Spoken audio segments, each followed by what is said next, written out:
Munson.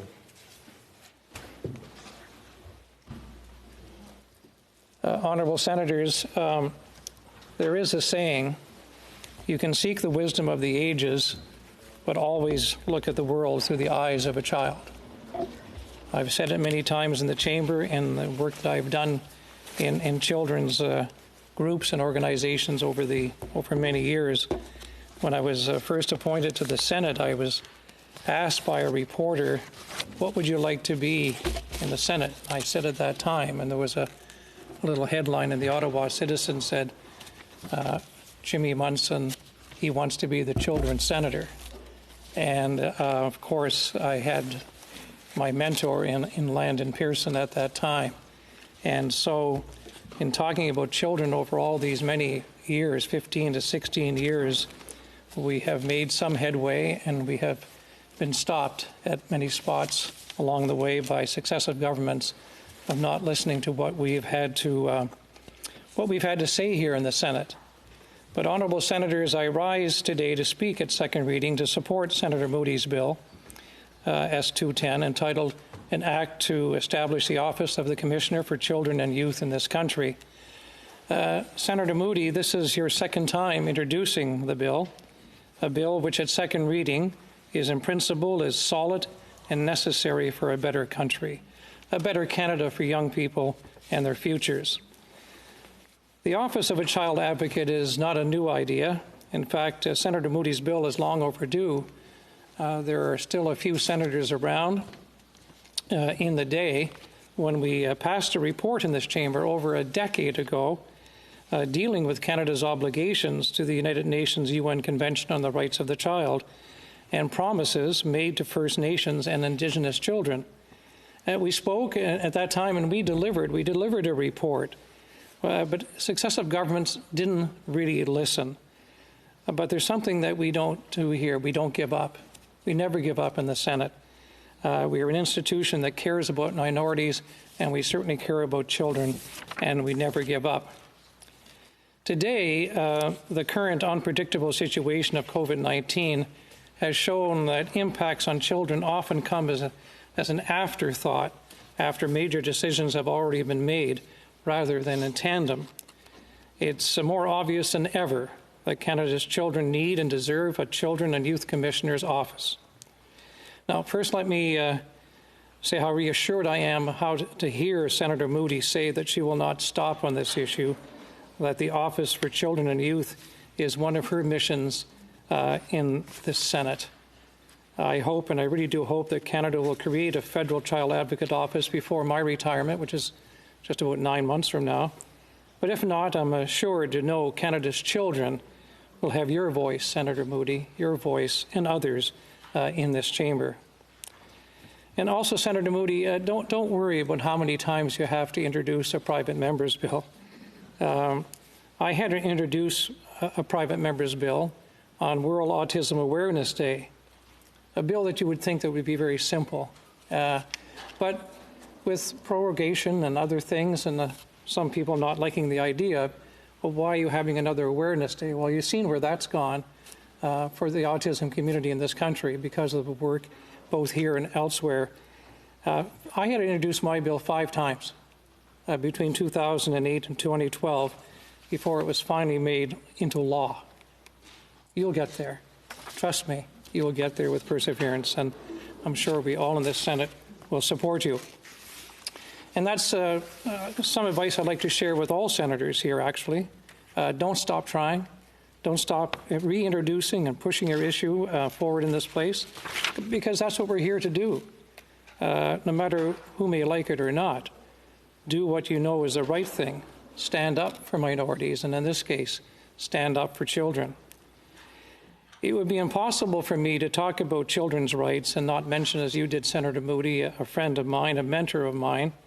Former Senator Landon Pearson was the one beside me as trying to haul you into the chamber reluctantly. Well, I ran in. I wasn't reluctant into coming into this chamber because I had an opportunity to have a third career, and I had something on my mind about children and disabilities, and this place has served as an institution to deliver that. And Senator Pearson who was an advisor to Foreign Affairs Minister on children's rights in 1996. She started National Child Day here in the Senate, and we had a wonderful thing going on here, and I hope we can continue to do this. It took two men to do Senator Pearson's job. Senator Mercer and I took it over when she left, and then we brought in Senator Cochrane from the Conservative Party in Newfoundland, and then we were on our way. But it took about the three of us to do her work, and this has been a joyous place for National Child's Day here. We've had the Bare Naked Ladies in this Senate singing. We've had people, young children or children just talking the talk and talking about their issues, and all because of Senator Pearson. And she's about to turn a certain age very soon, I know, and you can't say somebody's age, but you'll figure it out. You just Google it, and you'll find it. But there she is at the Landon Pearson Center for the Study of Childhood and Children's Rights, still working at all this work at Carleton University. And she spearheaded the important committee work during her time in the Senate. She was deputy chair of the Senate Human Rights Committee when we studied Canada's obligations on the rights of the child, and we released an interim report in 2005. Now, although she had retired 2 years earlier, the final report, titled Children, the Silenced Citizens, was finally adopted through the good work in this chamber in 2007, at that time with Senators Raynell Andrechuk and Senator Joan Fraser, dear friends, how time flies. And they were so solid in this work on this report following Senator Pearson, and they were the chair and deputy chair respectively. Now, this might sound familiar to what we've already heard today. Our committee study called for an independent federal advocate for children with a mandate to monitor the implementation of rights of children in Canada, liaise with provincial and territorial advocates, raise the awareness of the Convention on the Rights of the Child, promote the inclusion and involvement of all children in institutions. Now, many of us have pushed every government since then to follow through on our committee report and the recommendations to appoint a federal office for children in this country. Governments, they have listened, but they haven't really acted enough. That is why Senator Moody's bill is so important. Asking hasn't been enough. We must act to give young people a voice. We must put it into law. It's disappointing for me that when I retire that I may not be able to see this report come into law. It does take that time, and we're dealing in a minority government. Who knows what happens from day to day. But inside and outside this chamber, we've all been urging action. But meanwhile, about 60 other countries have established national offices for independent child advocates. We've got to get beyond the curve here. Canada ratified the UN Convention on the Rights of the Child almost 3 decades ago, and we continue to bring up the unfair discrepancy in the well-being of children in Canada. But as I said before, governments haven't acted strong enough on those responsibilities.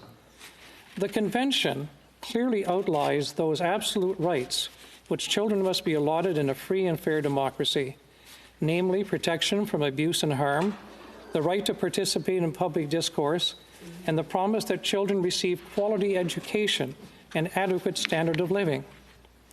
In UNICEF's most recent report card, I'll get this, Senators, Canada ranked 30th out of 38 rich countries for overall child well-being. The report card specified that Canada scored low in children's survival, physical, mental health and happiness, and low in supportive relationships.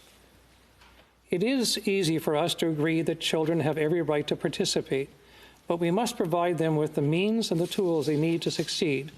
We need to create spaces for them to speak for themselves. An independent federal advocate will be a vehicle for young people's full participation in our democracy and participation in policy changes which directly affect them. Which brings me to another ethical reason Canada is obligated to create a Child Commissioner's Office. Children cannot vote, and there's currently no formal independent body that can hold government accountable for decisions that affect them. Many nations have lowered their voting age to 16. to help address part of this gap. We see from examples like Scotland that lowering the voting age has increased interest in politics and civic engagement for young people. In fact, voter turnout was 75% for the 16 and 17 age group during a recent referendum in Scotland. Now, before I stray too far off the topic, I think a commissioner's office will be able to facilitate lowering the voting age in Canada while helping give a voice to those who cannot vote. And I thank Senator McFedrin for her work, and which will go on, and I will support you on this. This change would help fulfill our obligations to the rights of the child under the Convention, particularly the right for young people to be heard and influence policies which affect them, not to mention other positive outcomes, including more voices in better government policies and legislation, and just perhaps higher voter turnouts in the future for others who are no longer children. A Children's Commissioner is an investment in the continued health and safety of future generations, as well as a mechanism through which young people may become more politically involved and motivated. Investing in our next generation and generations to come makes good ethical sense. But it is also economically advantageous. According to a Conference Board report, for every $1 of investment in early childhood education in the present, we will get back $6 in the future. A federal advocate will ensure that Canada is making appropriate investments in children, as well as making progress towards implementing the UN Convention on the Rights of the Child. The office would also work collaboratively with First Nations, Métis, and Inuit people with the goal of monitoring progress on the government's implementation of the Truth and Reconciliation Commission's call to action, the recommendations of the National Inquiry into Missing and Murdered Indigenous Women, and the UN Declaration on the Rights of Indigenous Peoples, all with the goal of achieving measurable better outcomes for children in this country. Excuse me, it's dry in the Senate, isn't it? But let me share a story with you, and this is personal. Almost 2 years ago, I had the privilege of introducing Dr. Cindy Blackstock at a conference on intellectual disabilities in Winnipeg, in Manitoba. Her presentation that day, and it was a typical day in Winnipeg, it's cold. Her presentation made a big impact on me, and that was the warmth and everyone in the room.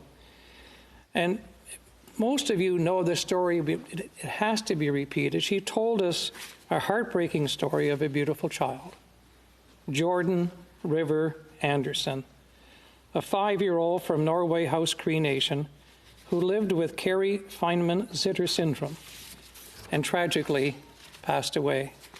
Dr. Blackstock shared Jordan's legacy with us by teaching us again about Jordan's principle. As many of you know, Jordan's principle is a child-first and needs-based principle used in Canada to ensure that First Nations children living on and off reserve have equal access to all government-funded public services. It says that First Nations children should not be denied access to public services while governments fight over who should pay.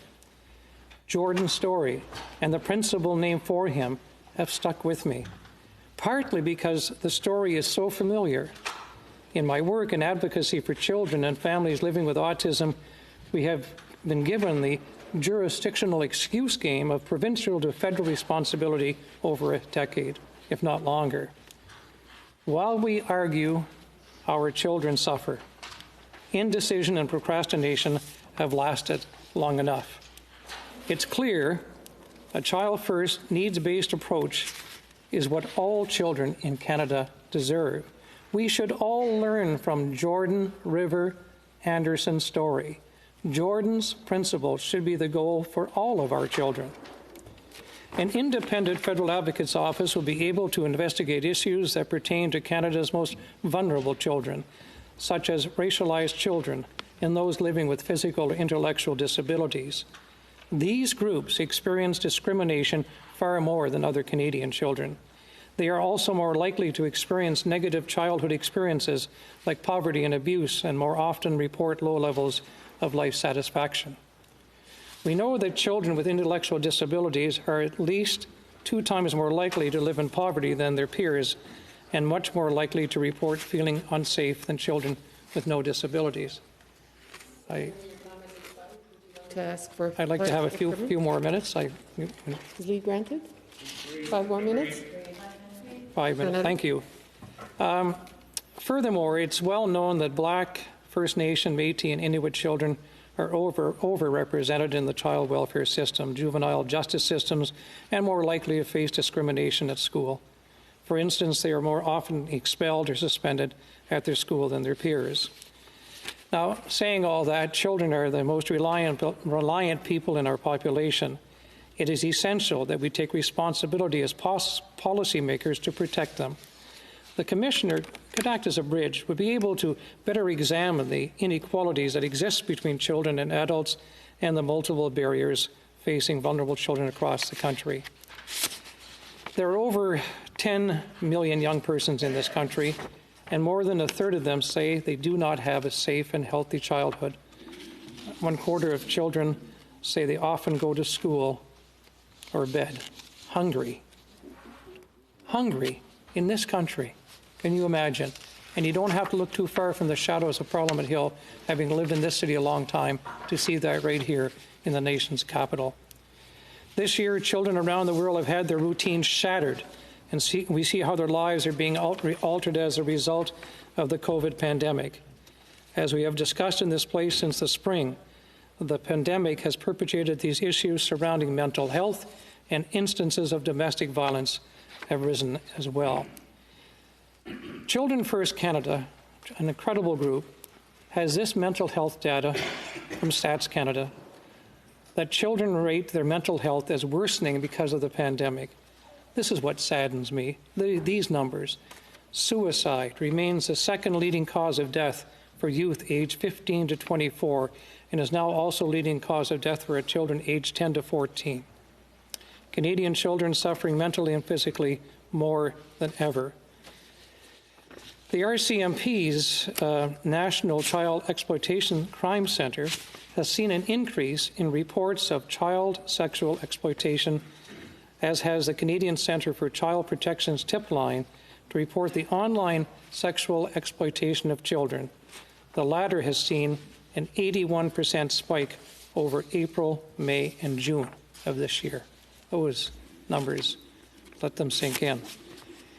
In closing, honourable senators, the wellness of children in Canada has been on the decline over the last decade. Intersecting risk factors such as poverty, food insecurities, access to mental health services, and family struggles have been compounded by the pandemic and have heightened negative impacts on young people. The pandemic has further magnified the evidence that Canada needs an independent federal advocate for children and youth. I'd like to quote from our 2007 committee report in this chamber, which was unanimous, which touches on the importance of inclusion. Children's voices rarely inform government decisions, yet they are one of the groups most affected by government's action or inaction. Children are not merely underrepresented, they are almost not represented at all. Last year, I was honoured to sponsor the Accessible Canada Act, and during that time, we learned a mantra from the disability community: nothing about us without us. As far as I'm concerned, this should be the mantra in policymaking. Let's not leave children out of the decision-making process. Their voices will provide for better outcomes and futures for all of us. We need to include them. Inclusion, as you know, is my motto. Senators, this bill in principle at second reading deserves to pass as quickly as possible and get to committee. I look forward to following the bill at committee and listening to the views of young Canadians from across the country. And Senator Moody, I really want to thank you for your advocacy and for your love of children and their rights. Thank you very much, honourable senators.